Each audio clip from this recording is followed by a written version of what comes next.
नमस्कार दोस्तों, मैं मनोज मुसाफिर नेशनल आवाज़ यूट्यूब चैनल पर आप सभी का स्वागत करता हूं। 30 जनवरी को गाजीपुर जनपद में एक गांव है रामपुर माझा।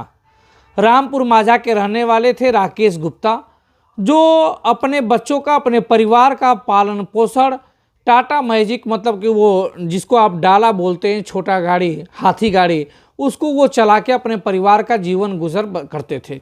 उनके 2 बच्चे थे, 2 बेटे थे और 2 बेटियां थी। 30 जनवरी के दिन वो बेचारे राकेश गुप्ता अपने घर से जाते हैं बाजार से सामान लाने कुछ, और सामान लाकर जब वापस अपने घर को लौट रहे होते हैं, तभी उसी समय रॉन्ग साइड से, गलत दिशा से एक नाबालिग बच्चा अपनी बाइक से सामने से आ रहा होता है। जब वो सामने से आ रहा होता, बच्चा एक तो रॉन्ग साइड से आ रहा है, नाबालिग है, दूसरी बात ना तो उसके पास कोई डीएल है, ना तो उसके पास हेलमेट है। लेकिन वो जब बच्चा आता है तो ये राकेश गुप्ता हड़बड़ाहट में थोड़ी सी उनके गाड़ी से मैजिक से धक्का लग जाता है। धक्का लगने के बाद वो थोड़ा सा चोट लग जाती है।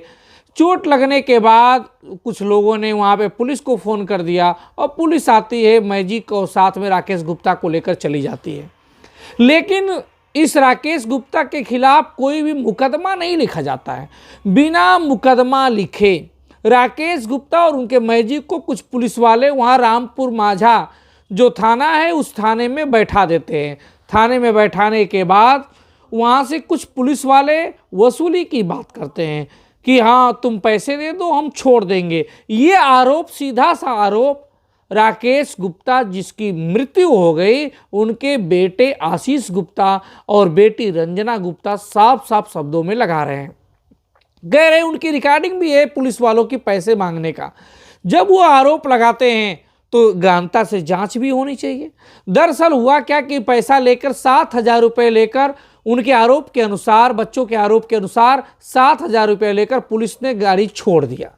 जब पुलिस ने मैजिक और गाड़ी छोड़ दिया, ये घर आए तो चूंकि वो नाबालिग बच्चा भी बहुत दूर का नहीं था, क्षेत्र का ही था, तो इस वजह से अन्य लोग भी को मालूम चला कि पुलिस वाले 7,000 रुपया लेकर छोड़े हैं, तो पैसे की लोभ लालसा उनके मन में भी आ गई।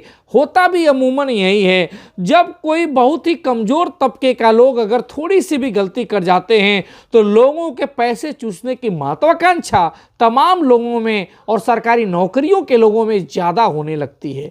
यही दुर्भाग्य है इस देश का। फिर हुआ क्या कि अन्य लोग भी उसको फ़ोन करने लगते हैं। शुरू में कोई 10,000 डिमांड करता, फिर 20,000, फिर 25,000। वो लोभ के लालसा बंद ही नहीं हो रही थी और 50-60 हज़ार लोग मांगने लगे। जब 50-60 हज़ार रुपये मांगने लगे तो ये बेचारा गरीब आदमी कहाँ से पैसे देगा। फिर ये असमर्थता जताता है, लेकिन बार बार फ़ोन आने के बाद उसकी सुनवाई नहीं होती है, क्योंकि चौकी थाने पर तो जब गया था तो वहाँ से वो 7,000 रुपये लेकर छूटा था।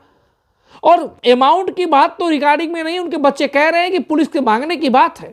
बाद में वो तंग आकर अपनी जीवन लीला को समाप्त करने का मन बैठता है। अब आप सोचिए कि कोई व्यक्ति अगर मानसिक रूप से प्रताड़ित हो जाए, और प्रताड़ित क्यों हो रहा है, कौन कर रहा है? क्या इसमें जातीय दुर्भावना है? क्या इस आधार में प्रताड़ित होता है कि हाँ, ये बनिया है, ये गुप्ता है तो करेगा क्या? क्या इसमें कहीं पे पनपती है क्या बात? फिर उसके बाद अल्टीमेटली होता क्या है कि ये बेचारा सुसाइड कर लेता है राकेश गुप्ता, परेशान होकर। अब असमय सभी बच्चों को अनाथ करके अपनी जीवन लीला को समाप्त करता है फांसी लगा के। गांव वाले और परिजन उस शव को लेने के बाद सड़क पर जाम लगा देते हैं, धरना प्रदर्शन करते हैं। पुलिस आती, नोकझोंक भी होता है। बाद में एसपी सिटी साहब आते हैं और आश्वासन देते हैं परिवार वालों को कि हम दोषियों के विरुद्ध कार्रवाई करेंगे। इस आधार पे फिर धरना समाप्त हो जाता है। लेकिन सवाल होता है कि एक मामूली पूरे थाने में सिर्फ एक सिपाही को सस्पेंड किया जाता है, क्या यही दोषियों पे कार्रवाई है? सिर्फ एक सिपाही को सिर्फ सस्पेंड करने से क्या इसकी जिंदगी वापस आ जाएगी?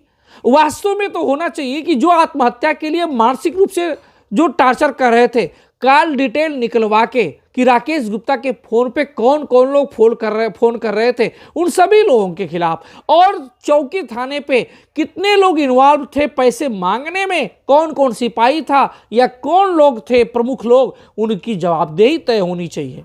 और उस आधार पे आत्महत्या के उकसाने के लिए उनके खिलाफ एफआईआर लिखनी चाहिए सरकार और प्रशासन से।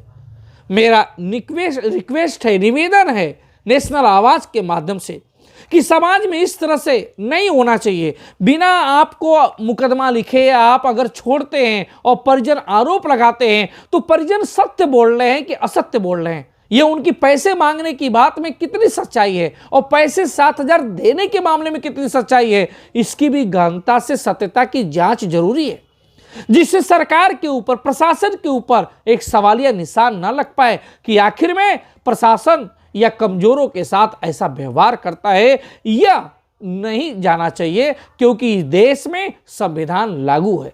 तो मेरा निवेदन है कि इसकी सत्यता की जांच करते हुए फोन रिकॉर्डिंग को देखा जाए कि कौन कौन आखिर में फोन कर रहा था, और अगर पैसा दिया गया प्रशासन के लोगों को या सिपाहियों को तो उसमें अकेला वही सिपाही जिसको सस्पेंड किया गया, क्योंकि उसके अलावा और लोग भी इन्वॉल्व थे, तो उन सभी पे आत्महत्या के लिए उकसाने का मुकदमा दर्ज होना चाहिए और सरकार की तरफ से उचित मुआवजे की मैं मांग करता हूं और योग्यता के आधार पे एक सरकारी नौकरी की मांग करता हूं, क्योंकि ये समाज में इस तरह से जो बातें होती हैं, असमय किसी महिला का पति छीन जाता है तो किसी बच्चे का पिता छीन जाता है, और जो सपने होते हैं वो परिवार के सभी सपने बिखर जाते हैं, क्योंकि बिना बाप का परिवार पूरी तरह से टूट जाता है। और जब अगर परिवार कोई गुप्ता परिवार होगा, साहू परिवार होगा, चौरसिया परिवार होगा, तो इन परिवारों के पास इतनी भूमि नहीं होती है, एक तरह से भूमिहीन होते हैं, तो उस परिवार को आर्थिक बोझ जो आ जाता है, उस आर्थिक बोझ के भी निजात दिलाने की जिम्मेदारी सरकार और प्रशासन की है।